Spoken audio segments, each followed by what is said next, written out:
હવે હું આપ સર્વને મળાવા જઈ રહી છું સફળ આધ્યાત્મિક ઈશ્વરીય યાત્રાના અતિ પ્રેરણાત્મક, જેમની ગરિમામય ઉપસ્થિતિ જ આજના કાર્યક્રમની શોભા છે, એવા આદરણીય ચંદ્રિકા દીદીજી. આપનું નામ દેશ અને દુનિયામાં સૂર્યની સમાન રોશન છે. તેનું એક જ કારણ છે, આપ પર સ્વયં પરમાત્મા શિવની અનુકંપા છે. રચનાત્મકતા અને સકારાત્મકતાનો અનોખો સમન્વય આપના વ્યક્તિત્વ દ્વારા પરિભાષિત થાય છે. શબ્દોથી નહીં, કર્મોથી, વાણીથી નહીં, વ્યવહારથી શીખવનાર દિવ્ય પ્રતિભાના ધની આદરણીય દીદીજી. આપ યુવા પ્રભાગના ચેરપર્સન, આર્ટ એન્ડ કલ્ચર વિંગના ચેરપર્સન. આપની યોગ્યતા, પ્રતિભા અને તપસ્યા દ્વારા સામાજિક, સાંસ્કૃતિક અને રાજનૈતિક સંગઠનોમાં આપને અનેક અલંકારોથી સન્માનિત કરવામાં આવ્યા છે. વર્તમાન સમય આપ અમદાવાદ, મહાદેવનગર અને તેમના કનેક્શનના સેવા કેન્દ્રોના સબઝોન સંચાલિકા છો. આદરણીય દીદીજીને હું નમ્ર અનુરોધ કરીશ, આજના શુભ પ્રસંગમાં અમારી વચ્ચે આપની શુભ भावना, अपना शुभ आशीष राखशो. आदरणीय दीदी जी, ये समय धन्य भागी है, ये घड़ी धन्य भागी है जो आज हमारे बीच में हमारी आदरणीय चंद्रिका दीदी जी पधारे हैं. रूहानी रूप देखे इनका कितना खूबसूरत है. आप जहाँ भी जाते हैं भारत का आध्यात्म का गौरव कहलाते हैं. आपका संपूर्ण जीवन सेवा और समर्पणता की कहानी है. ऐसी प्यारी हमारी चंद्रिका दीदी जी हैं. आदरणीय दीदी जी.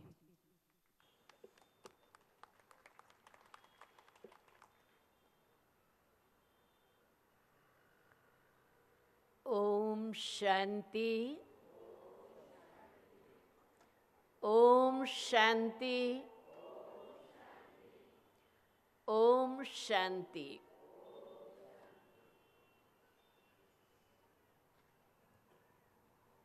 આપણે ગુજરાતીમાં કહીએ, મારે આજની ઘડી તો રળિયામણી રે, મારા વાલા પધાર્યાની વધામણી રે. આજના આ સુંદર દિવસના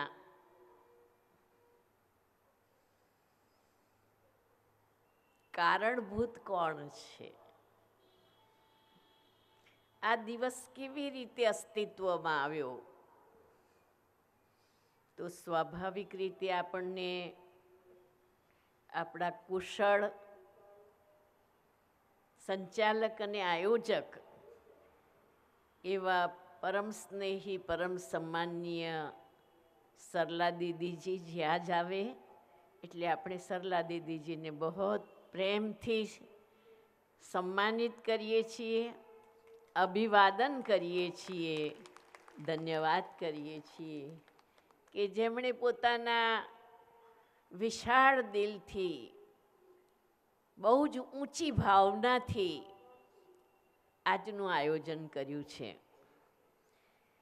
અને આ આયોજનમાં સાચે જ ન્યાય આપી શકે એવા આપણા વંદનીય, પૂજનીય આચાર્ય મહામંડલેશ્વર સંત શ્રી કપમલ કિશોરજી મહારાજની ઉપસ્થિતિ એ આપણા સૌ માટે કેટલી પ્રેરણાદાયી રહી છે એ આપણે એમના વક્તવ્યથી સાંભળ્યું જ છે.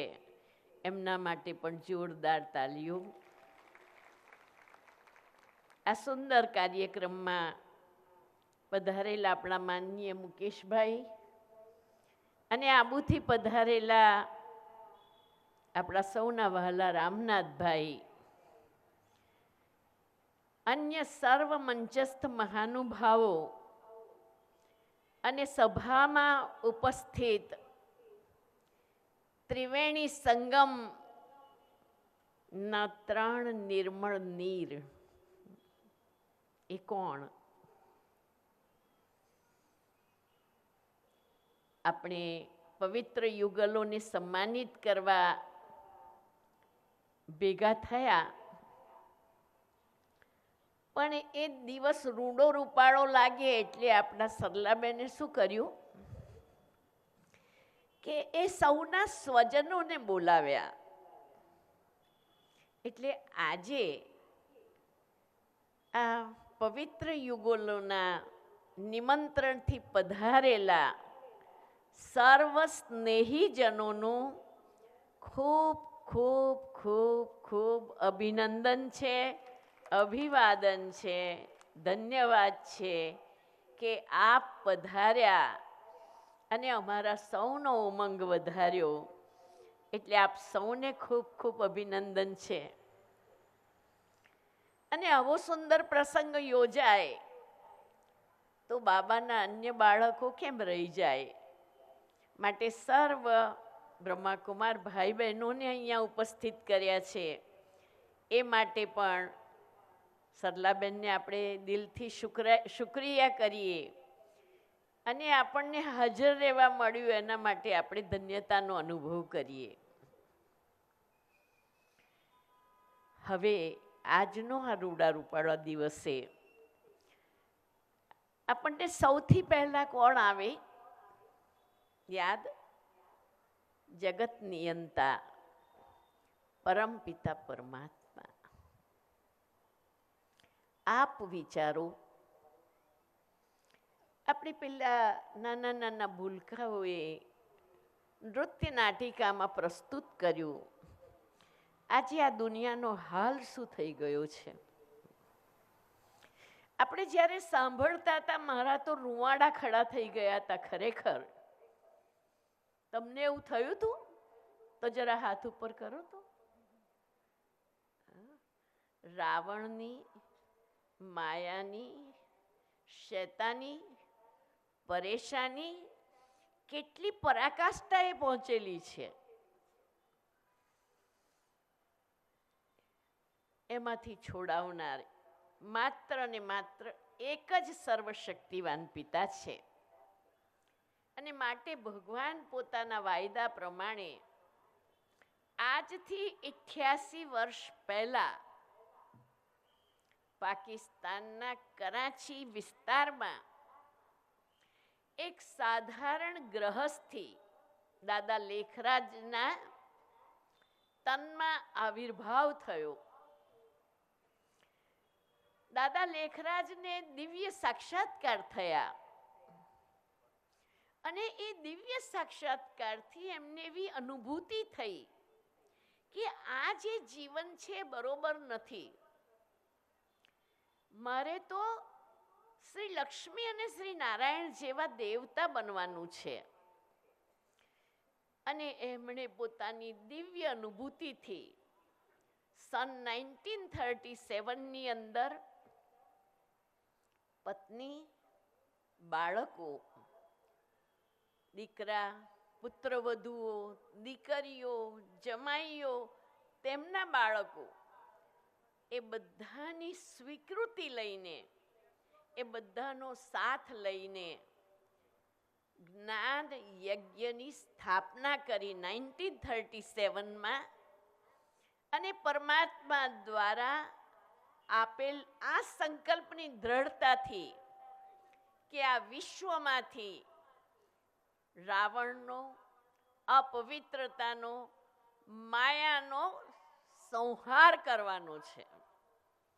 અને માટે પરમાત્માનો વાયદો છે યદા યદા હિ ધર્મસ્ય ગ્લાનિર્ભવતિ ભારત અભ્યુત્થાનમ ધર્મસ્ય સૃજામ્યા. ભગવાન અવતરિત થાય છે.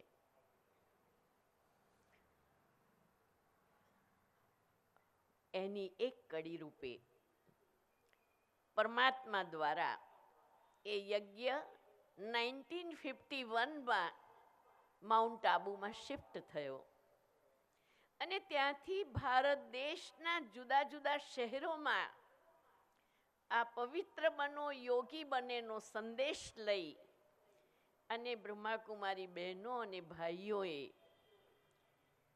જુદા જુદા ભાગોમાં પ્રયાણ કર્યું. અને એના ભાગરૂપે 1965માં ગુજરાતમાં અમદાવાદમાં પરમાત્માનો પ્રથમ સંદેશ આવ્યો અને એને આજે 60મું વર્ષ ચાલી રહ્યું છે. ખૂબ તાલીઓથી આ 60 વર્ષને અભિનંદન આપીએ. અને આ 60મા વર્ષના કાર્યક્રમોના આયોજનમાં સૌથી પહેલો કાર્યક્રમ જે સાંભળીને આપ સૌને ખુશી થશે, 21 અને 22 ડિસેમ્બરે રાજકોટની અંદર અમારા જેવી 1500 બ્રહ્માકુમારી બહેનો જેમણે પોતાનું જીવન સમર્પિત કરી દીધું છે, એવી બહેનોનો આવો સુંદર સન્માન સમારંભ કરવામાં આવ્યો.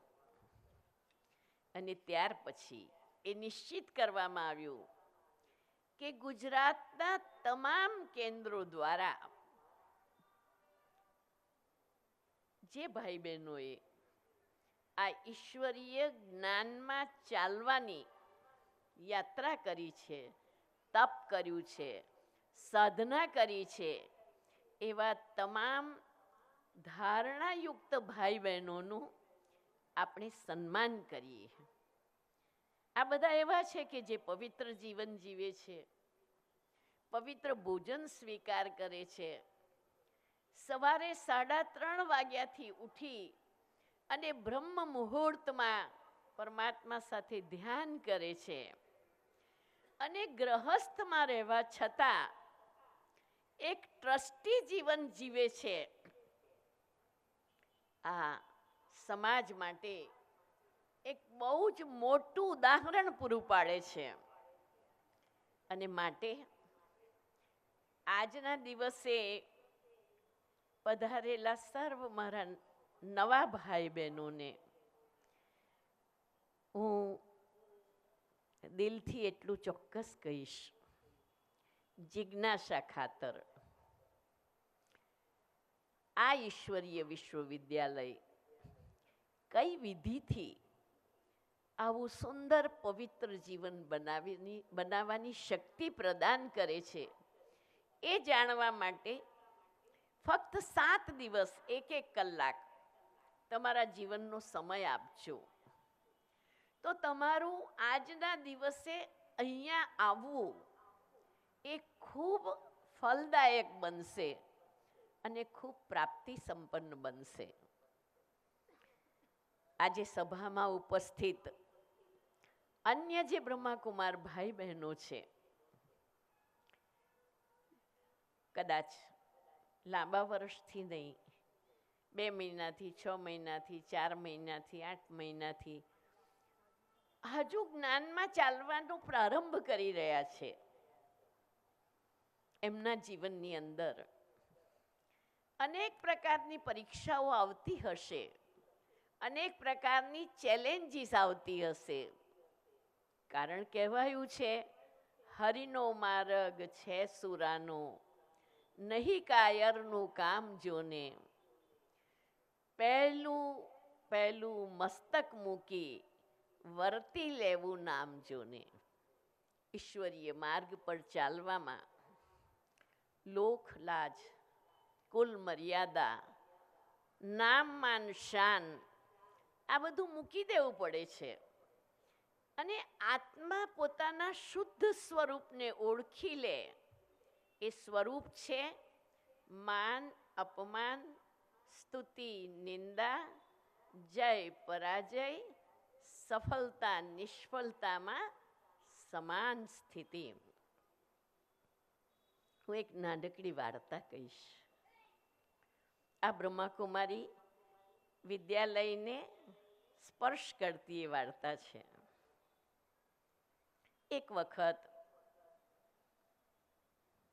નારદજીએ એલાન કર્યું કે ચલો ચલો સ્વર્ગ ચલો. આજે ખુલ્લા મુખે અમે બધાએ આપને કહીએ છીએ, ચલો ચલો સ્વર્ગ ચલો, પવિત્ર બનો, યોગી બનો, શ્રી લક્ષ્મી બનો, શ્રી નારાયણ બનો. કેટલી બધી લાલચ છે, હે ને? તો એવી જ રીતે સ્વર્ગમાં જવા માટે લોકો તૈયાર થઈ ગયા. અને તૈયાર થયા અને સ્વર્ગ તરફની યાત્રામાં આગળ નીકળ્યા તો એક સુંદર આકર્ષક ગેટ આવ્યો. અને એ ગેટની બે બાજુ બે પહેરેગીર બેઠેલા હતા. એ લોકોએ કહ્યું કે ક્યાં જવું છે? તો કે અંદર સ્વર્ગમાં જવું છે. તો કે સ્વર્ગમાં જવું હોય તો જાઓ, પણ આ નાક કપાવવું પડશે. હે, શું કપાવવું પડશે? નાક કપાવવું પડશે. તો કે નાક કપાવીને સ્વર્ગમાં જવાય? તો કે હા. હવે જવું જ તું સ્વર્ગમાં એટલે નાક કપાઈ દીધું. પછી થોડા અંદર આગળ ગયા તો બીજો ગેટ આવ્યો. ત્યાંય પાછા બે પહેરેગીર હતા.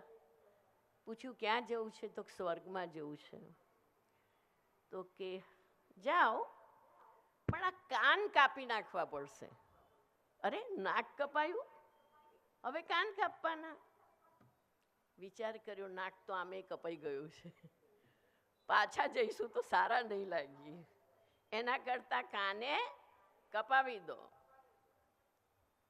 થોડા આગળ વધ્યા, ત્રીજો ગેટ તો એટલો બધો આકર્ષક હતો અને એટલા બધા સુંદર વાજિંત્રો સંભળાતા હતા, ગીત સંગીત, કે હવે તો બસ જવું જ છે સ્વર્ગમાં. અંદરમાં લાલચ લાગી. પાછા પેલા બે પહેરેગીર ઉભેલા. એ કે ક્યાં જવું છે? તો સ્વર્ગમાં. તો કે જાઓ, આ માથું કપાઈ નાખો. તમને ખબર છે આ નાક કપાવવું એટલે શું, કાન કપાવવા એટલે શું, માથું કપાવવું એટલે શું ખબર છે? નાક કપાવવું એટલે લોક, લાજ, કુલ, મર્યાદા, આ બધાથી મુક્ત થઈ અને હું શરીર નથી પણ એક આત્મા છું. દેહ ભાનનું નાક કપાવી દેવાનું. પછી કાન કપાવવાના. એટલે તમને શું કહું, 60 વર્ષ થયા મને આ સંસ્થામાં. અને 60 વર્ષ પહેલાં જ્યારે અમે આવ્યા, બહુ ઓછા જણ હતા, 15 જણ. કોઈ આવીને મારા પિતાજીને કહ્યું કે જોજો, બ્રહ્માકુમારી સંસ્થામાં તમારી આ જુવાન દીકરીઓને ના જવા દેતા, નહીં તો એ સિદ્ધિ છોકરાઓ જોડે તમારી છોકરીઓનું લગ્ન કરાવીને પરદેશ મોકલી દેશે. હવે ભાઈ બતાવો, કોણ બાપ જવા દે પોતાની દીકરીને? ના જવા દે. પણ કાન કપાવવા પડ્યા. એટલે કે આ બધું સાંભળવાનું નહીં. એટલી બધી વાતો સંસ્થા માટે નેગેટિવ ચાલતી હતી. અત્યારે તો આપણા સંતે કહ્યું એવું છે કે બધું તૈયાર ઉપર આવ્યા છે, તમારે કોઈ તકલીફ નહીં પડે. પછી માથું કપાવવાનું એટલે શું? તો કે જે દેહનો અહંકાર છે, હું સુંદર છું, હું ધનવાન છું, હું પદ પોઝિશન વાળી છું, આવા પ્રકારના જે મનમાં અભિમાન ભરેલું છે, એ અભિમાનને કાઢી નાખવાનું છે. અને તો જ આપણે આટલી ઊંચી પદવીને પ્રાપ્ત કરી શકીશું. આ બધાએ તો નાક, કાન, માથું બધું કપાઈ જ નાખ્યું છે. કપાઈ નાખ્યું છે ભાઈ? તો જરા હાથ ઉપર કરો તો. અચ્છા, હવે જે અમારા નવા ભાઈ બહેનો આવ્યા છે કે અમે કંઈ ઓછા નથી, અમે નાક, કાન, માથું કપાઈ અને ભગવાનને જરૂર ઓળખીશું. જરા હાથ તો ઉપર કરો. અરે આ સરલાબેન જુઓ, આ તો મહાવીરોની સભા છે. ધન્ય છે આપ સૌને. અને ખરેખર મને સરલાબેને આજે યાદ કરાવ્યું, 51 વર્ષ પહેલાં હું મહેસાણામાં આવી હતી, ત્યારે હું કઈ સ્થિતિમાં આવી હતી. અને એકવાર તો 2 ભગવા વસ્ત્રધારી સેન્ટરના મકાન આગળ ગેટ ઉપર આવ્યા. પહેલા માળે હતું, ભાડાનું મકાન હતું. બળતી મશાલ લઈને આવ્યા કે સળગાવી દઈએ. મને કહેવા આવ્યા, ભાઈઓ બહેન, નીચે બે સંત આવ્યા છે, ભગવા કપડાં છે, બળતી મસાલ લઈને આવ્યા છે ને બહુ ગુસ્સામાં છે. કંઈ વાંધો નહીં. હું એ ભાઈઓ જોડે ધીરે ધીરે ધીરે નીચે ઉતરી. મેં એમને પ્રણામ કર્યા. મહારાજ નમસ્કાર, અમારા સૌભાગ્ય છે આપ અમારે આંગણે પધાર્યા છો, આપ ઉપર પધારો. મારું આટલું બોલવું, એ લોકોની આંખમાંથી આંસુ ગયા અને એ ચરણોમાં ઝૂકી ગયા. આ ઈશ્વરીય સેવાઓ કરતાં કરતાં જે કંઈ પરીક્ષાઓને સહન કરી છે એ કદાચ આપ સાંભળો તો એમ લાગે કે આવું પણ હોઈ શકે. કલોલ શહેરની અંદર પ્રથમવાર પ્રવચન કરવા ગઈ હતી અને પ્રવચન કરતી હતી ને સભાખંડમાં પથ્થરમારો થયો. એટલે તો ભગવાનની દયા, એમને બસમાંથી બચાયા અને મને પથરામાંથી બચાવી. મને કશું થયું નહીં. પણ આજે હું કહું છું કે હું બહુ ભાગ્યવાન છું. ઈશ્વરે મને આટલી મોટી દુનિયામાંથી શોધી નાખી છે. માત્ર શોધી નથી, એણે મને તૈયાર કરી છે. એણે મને એનું સર્વસ્વ આપી દીધું છે, એના બધા જ અધિકારો આપી દીધા છે. અને માટે હું ખૂબ ગૌરવથી કહું છું કે ભગવાન આવ્યા છે, છેલ્લો જન્મ છે. 2025 માટે તો તમને બધાને વધારે ખબર હશે કે લોકો શું ભવિષ્ય કથન કરી રહ્યા છે. તો હવે તો સૃષ્ટિ વિનાશને આગ પર જ ઊભી છે એમ કહીએ તો ચાલે. તો આપણી સાથે કંઈ જ નથી આવવાનું અને આપણને ખબર નથી આપણી અંતિમ ઘડી ક્યારે છે. અને માટે આ ઘડી એ મહારાજ જીવનની અંતિમ ઘડી છે એ સમજી અને આપણે પરમાત્મા વારસો લઈ લઈએ. પરમાત્મા વારસો શું છે? પરમાત્મા ગુણોના સાગર છે, જ્ઞાનના સાગર છે, સર્વશક્તિવાન છે, દયાલુ છે, કૃપાલુ છે. પરમાત્માનો એ વારસો આપણે લઈ અને પરમાત્માની સંતાન તરીકેનું આપણું દિવ્ય જીવન અનુભવ કરીએ. ખરેખર આજના દિવસે આવા સુંદર પ્રસંગનું આયોજન એ આ વાઇબ્રેશનની અંદર પવિત્રતા ફેલાવી રહ્યું છે. આજે મહેસાણા અને મહેસાણાની સીમાઓથી પાર આપ અનુભવ કરશો તો આ પવિત્રતાના સન્માનને લઈને, આ પવિત્રતાની મહિમાને લઈને આજે આપણા દિલની અંદર એક જે ભાવ અને ભાવના પ્રગટી છે એ શ્રેષ્ઠ વાઇબ્રેશન આપ સૌને સંપૂર્ણ પવિત્ર બનવા માટે પૂર્ણ શક્તિ આપશે અને આપના થકી અન્યને પણ આ પવિત્રતાનો ચેપ લાગશે. આપણે સૌ જેમનું સન્માન થયું છે એમને વિશેષ દિલની ભાવનાથી સન્માનિત કરવા. એ તો પોતાના સ્થાન પર બેઠેલા રહે, પણ આપણે સૌ આપણા સ્થાન પર ઊભા થઈએ. સૌ આપણા સ્થાન પર ઊભા થઈએ.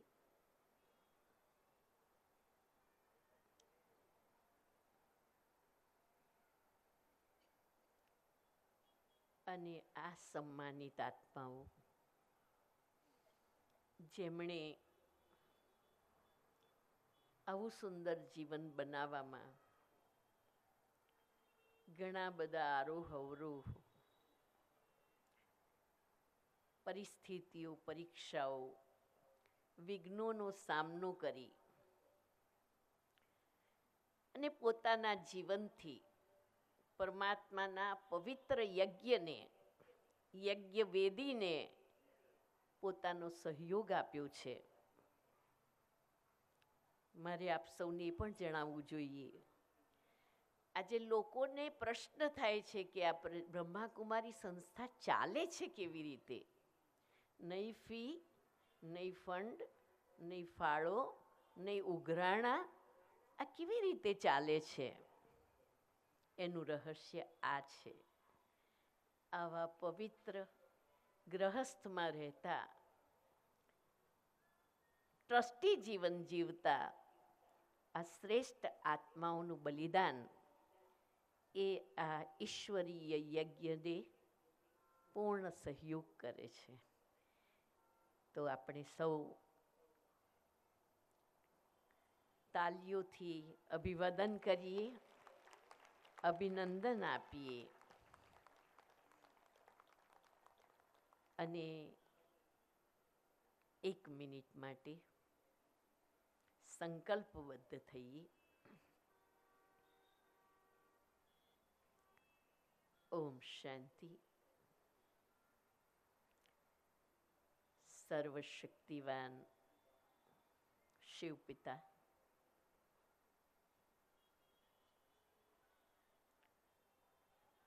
આપની પરમ કૃપા, પવિત્ર દ્રષ્ટિ અને વરદાનોથી અમે ધન્ય ધન્ય થયા છીએ.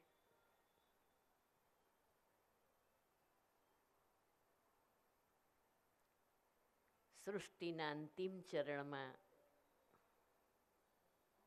આપનું આગમન અને બ્રહ્મા પિતા દ્વારા આયોજિત આ રુદ્ર જ્ઞાન યજ્ઞ એ અમારા કલ્યાણાર્થી છે એવી એક દિલની શ્રદ્ધા સાથે અમે સંકલ્પબદ્ધ થઈએ છીએ. ગમે તેટલા વિઘ્નો આવશે પણ આ પવિત્ર યુગલ વ્યક્તિત્વની જેમ અમે પણ તમામ વિકારોનું, કમજોરીઓનું આ યજ્ઞમાં દાન કરીશું અને અમારા જીવનને પણ દિવ્યતા સંપન્ન બનાવીશું. ઓમ શાંતિ. ઓમ શાંતિ.